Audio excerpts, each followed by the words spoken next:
My name is Catherine Morgan, and I threw my husband the most unforgettable 40th birthday party anyone in our town had ever seen. We'd been married for 15 years. High school sweethearts. Everyone called us the perfect couple. David was a successful real estate developer. I'd put my career on hold to raise our 3 children, Emma, 14, Jacob, 11, and Sophie, 8. In January, I started planning David's milestone birthday. He'd always wanted a big celebration, something memorable. I decided to make it spectacular. I booked the ballroom at the Riverside Country Club, the most expensive venue in town. Cost $15,000 just for the space. I hired a live band he loved, another $8,000. Catered dinner for 200 guests, $25,000. Custom decorations, photographer, videographer, premium open bar. The total budget reached $75,000. I paid for everything from our joint savings account. Money I'd helped save over 15 years of marriage. Money that was supposed to be for our kids' college funds for our future. But David deserved it, I thought. He worked so hard. He provided for our family. 40 was a big milestone. I spent 6 months planning every detail. Tracked down his college friends. Coordinated with his business partners. Created a video montage of our life together.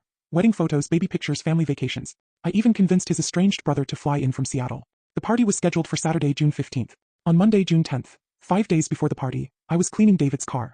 He'd asked me to take it to the car wash, get it detailed before the weekend. He wanted to look good pulling up to his own party. I found the receipt wedged between the passenger seat and the center console. The Grandview Hotel. Presidential Suite. 3 nights. Total, $2,847. Dated April 3rd to 6th. I stood there in our driveway staring at the paper. April 3rd to 6th. David had told me he was at a real estate conference in Chicago those dates. He called me every night. Told me about boring seminars. Complained about hotel food. The Grandview Hotel was 20 minutes from our house. My hands started shaking. I went inside. Opened our credit card statements online. Started searching. There were more.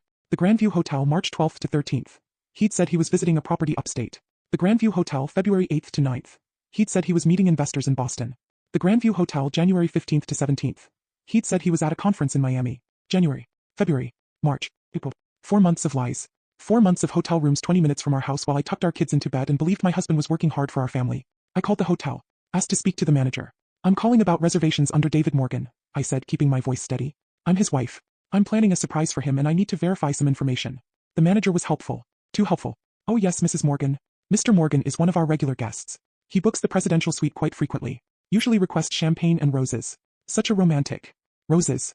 For someone who wasn't his wife. Can you tell me, I said slowly, has he ever had those reservations under any other name? Or made any special requests? There was a pause. Well, he does usually request that we charge the room to his business account and list it as conference room rental on the receipt. For tax purposes, he said. Tax purposes. And the woman he brings, I continued. Does she check in with him or separately? Another pause. Longer this time. Mrs. Morgan, I'm not sure I should. Please, I said. I need to know. The manager sighed. She arrives separately. Always uses the name Melissa Hayes. I assumed she was a business associate. Melissa Hayes. I knew that name. Melissa worked at David's company. His executive assistant. 26 years old. Beautiful. I'd met her at company Christmas parties. She'd smiled at me, complimented my dress, asked about my children. I thanked the manager and hung up. Then I sat at the kitchen table and cried for 20 minutes. When I finished crying, I made a decision. The party would go on. For the next 5 days, I acted normal. I smiled when David kissed me goodbye in the mornings. I texted him during the day about party details. I asked his opinion on which tie he should wear. He had no idea I knew. I finalized every detail of the party. Confirmed the guest list, 200 people. David's parents, his brother, our kids, our friends, his business partners, his colleagues, including Melissa Hayes. She'd RSVP'd yes. Of course she had. He probably thought she was being supportive. The loyal assistant celebrating her boss's milestone birthday. I contacted the videographer and photographer separately. Gave them special instructions for a surprise segment during the party. They were excited to help. I contacted the country club's AV team. Told them I needed to make sure the projection screen and sound system were working perfectly. I'd be bringing a special video presentation. They set everything up exactly as I requested. On Thursday, I went to the Grandview Hotel myself. I told them I was planning a surprise anniversary party for my husband, true in a way, and asked if they could provide me with copies of the security camera footage from his visits. We want to make a video montage, I explained, showing all the special places he's been this year. The manager hesitated, but I was charming. I was the wife. I had David's credit card. I had copies of the receipts. They gave me the footage. I went home and watched it. 4 months of my husband arriving at the hotel with Melissa, holding hands, kissing in the lobby, getting into the elevator together, coming down the next morning with rumpled clothes and satisfied smiles. I watched all of it. Then I edited together a very special video. Saturday, June 15th arrived. The ballroom looked perfect. White and gold decorations. Round tables with elegant centerpieces. A stage for the band. A massive projection screen. Guests started arriving at 6 p.m. I wore a stunning navy blue dress. Hair and makeup professionally done. I looked beautiful.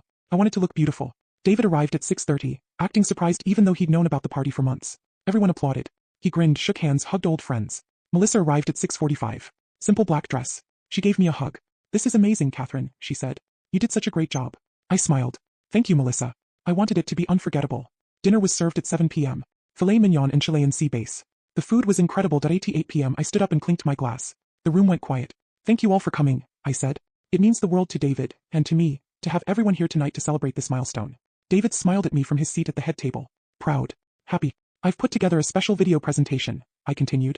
A look back at David's life, our marriage, and some very recent memories. The lights dimmed. The projection screen lit up. The video started normally. Photos of David as a child. His high school football photos. Our wedding. The birth of our children. People smiled. A few women dabbed at their eyes. Then the video changed. The screen showed the exterior of the Grandview Hotel. Then security camera footage. Date stamped. Time stamped. David and Melissa entering the lobby. January 15th. Holding hands. The room went silent. More footage. February 8th. David and Melissa kissing by the elevator. March 12th. Melissa's hand on David's chest as they walked toward the presidential suite. April 3rd. David pressing Melissa against the wall in the hallway outside the suite. Her arms around his neck. Every date. Every visit. Every lie. I'd edited it all together with timestamps and captions. January 15th to 17th. Miami conference, actually, hotel 20 minutes from home. February 8th to 9th. Boston investor meeting, actually, hotel 20 minutes from home. The footage played for 5 minutes. The ballroom was dead silent except for the video. David's face had gone white. He started to stand. Sit down, David, I said calmly. You wanted a memorable party. Let's make sure everyone remembers it. He sat. The video continued. Then came the receipts. Blown up on the screen. Room service charges. Champagne. Roses. All charged to our joint account as business expenses. Then came the finale, a split screen. On the left, photos of David kissing me at our wedding. Holding our newborn babies. Our family Christmas cards. On the right, security footage of David kissing Melissa. His hand on her waist. Her smile as they entered hotel rooms together. The comparison was devastating. When the video ended, the lights came back up. 200 people stared at David. His mother was crying. His father looked furious. His brother's mouth was hanging open. Our children, thank God, were at my sister's house. They'd been invited to the adult party, but I told them they could come just for cake. They hadn't arrived yet. I looked at David. For months, I said. My voice echoed in the silent ballroom. For months you lied to me. For months you told me you were at conferences, investor meetings, property visits. 4 months you spent our money for our children's education, on hotel rooms with your assistant. David tried to speak. Catherine, I spent 6 months planning this party, I continued. I spent $75,000 of our savings to celebrate you, to show you how much I loved you, how proud I was to be your wife. I looked around the room, but I'm not proud anymore. I'm done. I turned to Melissa, who had tears streaming down her face. You're fired, Melissa. Consider this your termination notice. I own 50% of my husband's company as part of our marital assets. I'm exercising my rights as a shareholder. You're done. Then I looked back at David. The reception is paid for. The band is hired for 3 more hours. The bar is open. Everyone should stay and enjoy the party. I picked up my purse. I'm filing for divorce on Monday. My lawyer will be in touch. You can sleep at the hotel tonight. I'm sure the Grandview has availability. I walked toward the exit. David stood. Catherine, please. Sit down and enjoy your party, David, I said without turning around. You paid for it with our marriage.